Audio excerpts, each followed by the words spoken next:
Very good morning, 10th class. How are you people? आज मैं नहीं पूछूंगी बच्चों आपकी पढ़ाई कैसी चल रही है, because you people are not at all studying. या तो आप लोग लेसन्स को सीरियसली नहीं ले रहे हो, हाँ, पढ़ नहीं रहे हो. आज का लेसन स्टार्ट करने से पहले I want to talk to you seriously children. एक तो पूरे बच्चे लेसन्स नहीं ले रहे हैं, कुछ बच्चे जो पढ़ रहे हैं वही पढ़ रहे हैं, बाकी के नहीं पढ़ रहे हैं. और ये बात मैं इसलिए कह रही हूँ because I have been checking your papers. मैं आपके पेपर्स चेक कर रही हूँ और आंसर्स 50 से 70% गलत हैं. ABCD वाले भले ही आपने ठीक लिखे हों वो भी गलत हैं,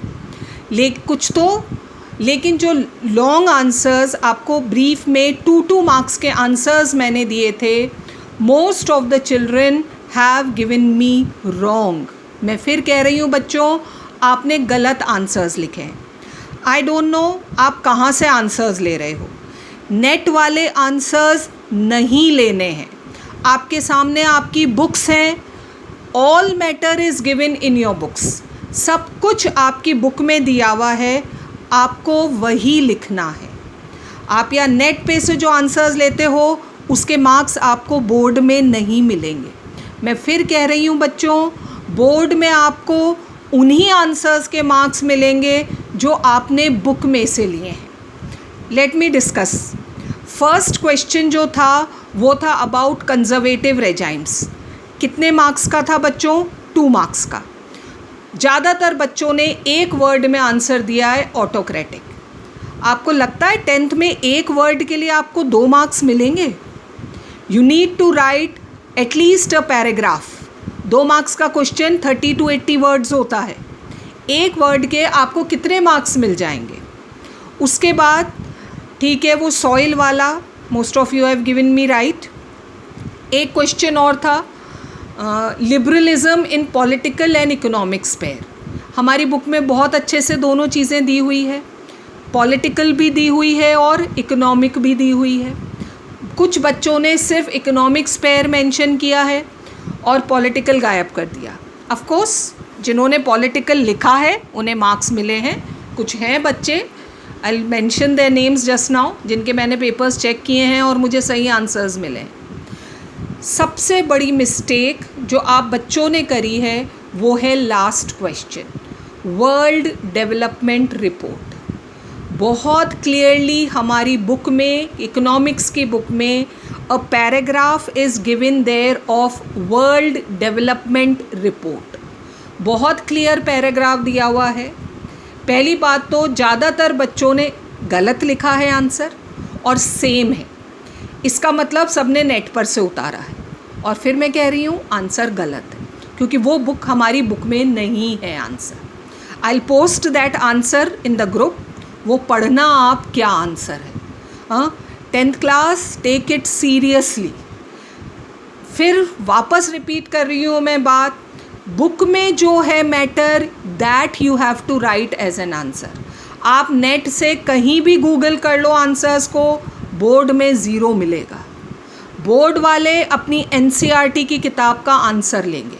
आप दुनिया भर के आंसर लाओगे, वो मार्क्स नहीं देंगे आपको.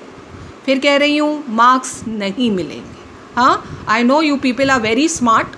हाँ, इंटरनेट पर बहुत कुछ सर्च करते हो, लेकिन अभी किताबों से पढ़ना है. मार्क्स चाहिए वहाँ से लो, अपनी नॉलेज के लिए कुछ भी करो, लेकिन मार्क्स नहीं मिलेंगे. So whatever is given in your book, go by them. हाँ, ठीक है, आगे से ध्यान रखना ये बात को. बुक का मैटर ही लिखना है. अपनी लैंग्वेज में लिखो चलेगा, ज़रूरी नहीं है बुक का रट कर लिखो, लेकिन अपनी लैंग्वेज में लिखो चलेगा. लेकिन जो बुक में है, आई एम रिपीटिंग, हमारी 4 NCERT बुक्स, उसमें से ही मैटर आपको आंसर में देना है. एटलीस्ट अगर बोर्ड में मार्क्स चाहिए, नहीं तो फिर तुम्हारी मर्जी. I am very clear by now. ठीक है, तो याद रखना आगे से. Okay, so now coming back to our chapter, we were doing challenges to political parties. 2 challenges we have discussed yesterday. The first one was lack of internal democracy. Parties के अंदर there is no democracy. Few leaders sitting at the top take all the decisions and the rest have to follow. And if any member tries to disagree with that decision, उन्हें party से निकाल दिया जाता है. Second challenge था dynastic succession. Few families rule the parties. Father, their son, their daughters, they take the highest position. एक common कार्यकर्ता के लिए, common man के लिए, it's very difficult to rise to the top. So we have discussed these two challenges yesterday. Now coming to the third challenge.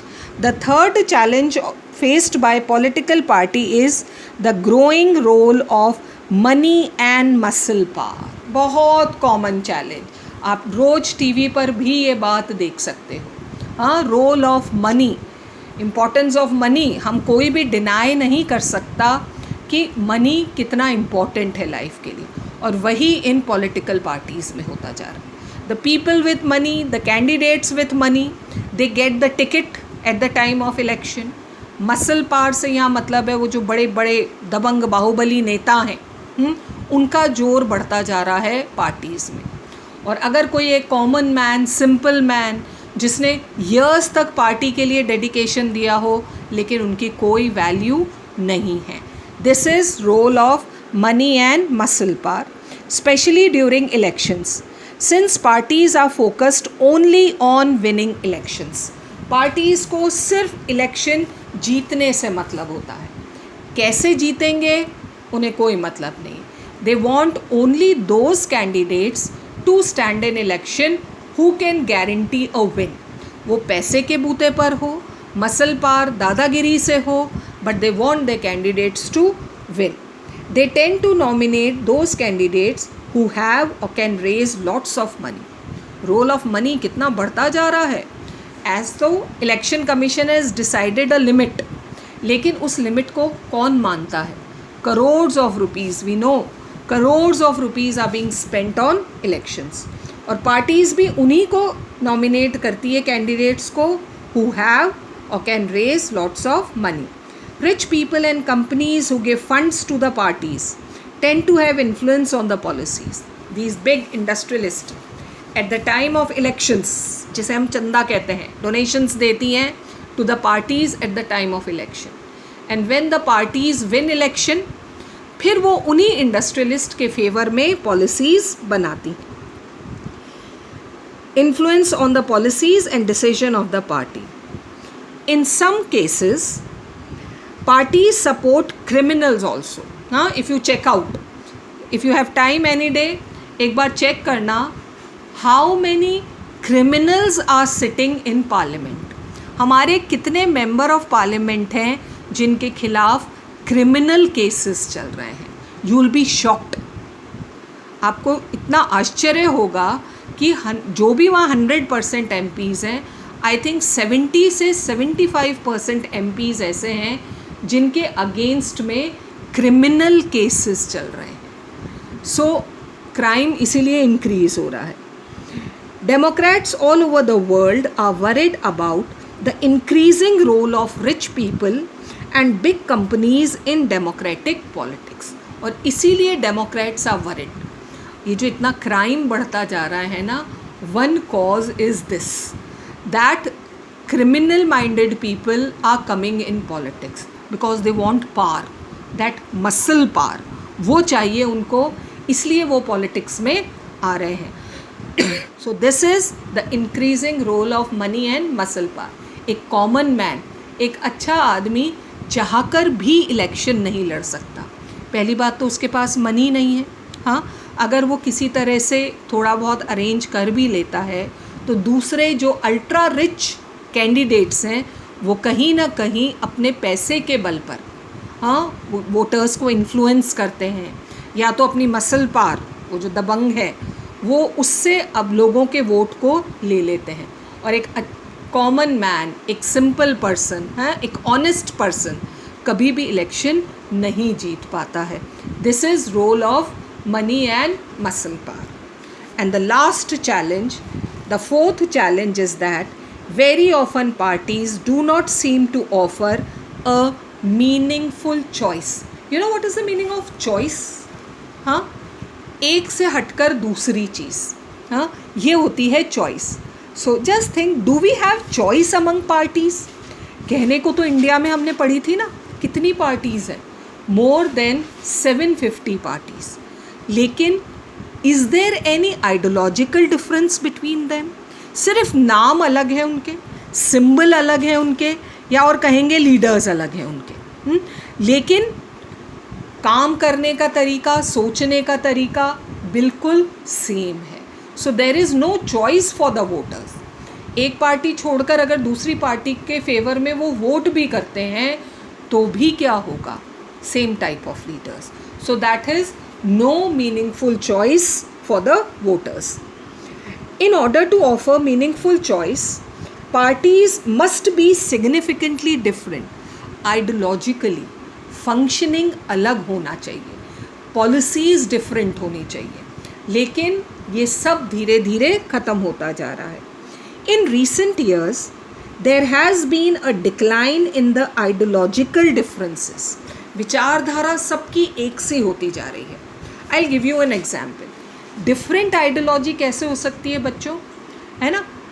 देखो, अगर हम India के डेवलपमेंट की बात करें, हाउ टू डेवलप इंडिया, हम स्ट्रॉन्ग कैसे बनाएं अपनी कंट्री को, few people will suggest to have big industries in the country, to establish big industries in the country. Where some will say no, we need to set up small scale industry, हमें छोटी industries लगानी चाहिए, ज़्यादा लोगों को काम मिल सके.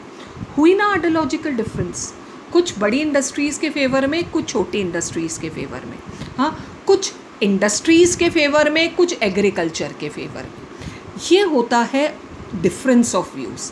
लेकिन यहाँ तो सब खत्म होता जा रहा है. मोस्ट ऑफ द पार्टीज़, कौन सोचता है आजकल? फार्मर्स के बारे में कोई नहीं सोचता, स्मॉल इंडस्ट्रीज़ के बारे में nobody is thinking.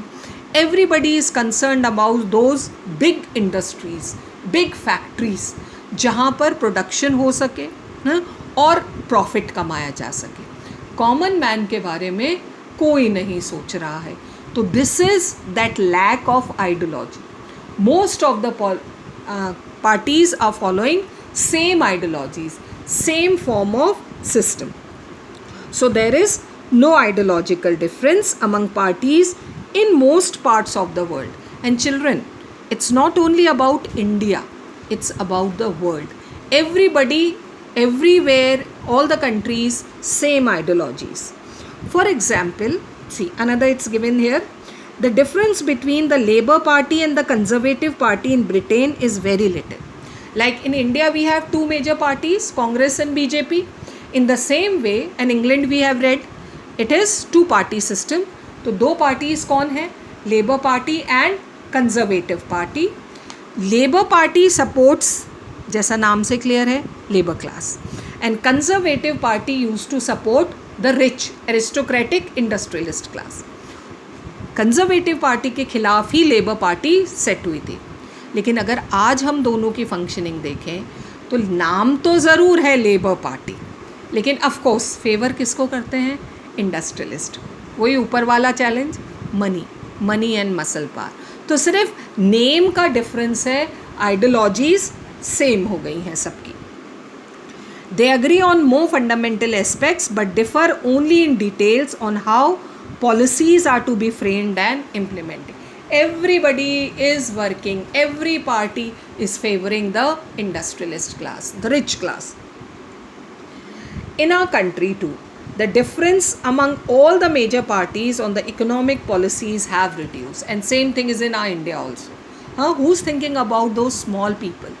Who's thinking about the farmers, the small scale industries? कोई नहीं सोच रहा है. Everybody is making policies, whether the earlier government or the present government. Everybody is concerned about industrials, big industries. कोई different policies नहीं है. Those who want really different policies have no option available. Can't help it. क्योंकि हमारे पास choice ही नहीं है. Everything has become, every party has become same. Sometimes people cannot even elect. देखो यहाँ भी गड़बड़ है. हम सोचते हैं चलो ये लीडर तो ख़राब है, हम दूसरा लीडर चुनते हैं. So we elect a new person. What happens? थोड़े टाइम बाद वो भी वैसा ही हो जाता है. और कई बार क्या होता है, one leader only keeps on changing parties. अच्छा, इधर से टिकट नहीं मिला, उधर चले जाते हैं, उधर टिकट नहीं मिला, इधर चले जाते हैं। मतलब वोटर्स के सामने चॉइस ही नहीं रह गई है। Same leaders keep on changing parties and standing in election. तो हमें उन्हीं में से किसी एक को वोट देना पड़ता है। तो यहाँ भी लीडर्स के सामने भी कोई चॉइस नहीं है। Sometimes people cannot even elect very different leaders either because the same set of leaders keep shifting from one party to another. So this is no meaningful choice available in front of the voters. So this we have done 4 challenges. Students, ये लेंदी answer है, 5 marks का answer है, आपको detail में लिखना है। 10th class 1-2 line के answer का समय गया, अब आपको लेंदी आंसर्स लिखने हैं। याद है ना? So 4 challenges. First one, lack of internal democracy. Second, dynastic succession. Third, role of money and muscle power. And fourth, no meaningful choice. At least एक एक पॉइंट एक एक पैराग्राफ में लिखोगे तब आपको मार्क्स मिलेंगे। सो नाउ फ्रॉम ऑनवर्ड्स थोड़ा सा ध्यान रखो कि क्या कर रहे हो। I am really disappointed with your answers in your test and I don't want same thing again. So keep reading.